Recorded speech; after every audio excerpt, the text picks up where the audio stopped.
उप मुख्यमंत्री अजीत पवार का निधन हो गया है। बुधवार को बारामती में हुए भीषण विमान हादसे में उन्होंने अंतिम सांस ली।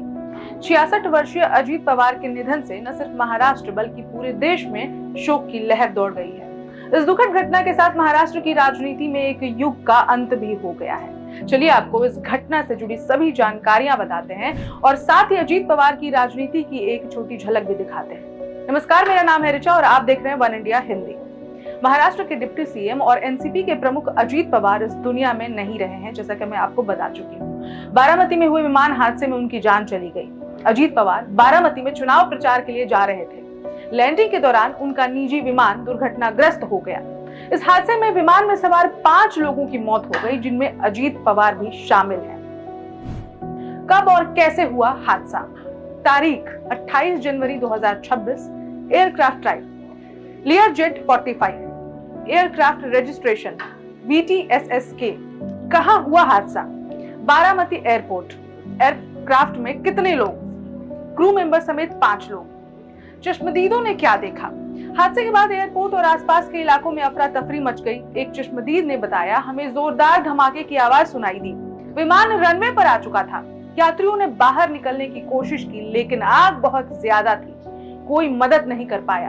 हमें बाद में पता चला कि विमान में अजीत पवार भी सवार थे। ये हमारे लिए बेहद दुखद है।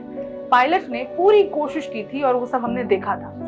विमान के बारे में जानकारी, लियरजेट 45 एक मध्यम आकार का बिजनेस जेट है जिसे बॉम्बार्डियर एरोस्पेस ने बनाया था। ये विमान लगभग 2200 समुद्री मील तक उड़ान भरने में सक्षम है और 51,000 फीट की ऊंचाई तक जा सकता है।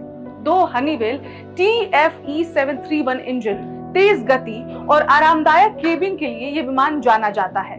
हादसे के कारणों की जांच DGCA और संबंधित एजेंसियां कर रही हैं। अजीत पवार महाराष्ट्र की राजनीति का सबसे प्रभावशाली और निर्णायक चेहरा माने जाते थे। बारामती उनकी राजनीतिक कर्म भूमि रही है, जहां से उन्होंने दशकों तक राजनीति की दिशा तय की। वर्तमान स्थानीय और पार्षद चुनावों में उनकी भूमिका बेहद अहम रही। उनका प्रचार अभियान गठबंधन की रणनीति का केंद्र माना जाता रहा था।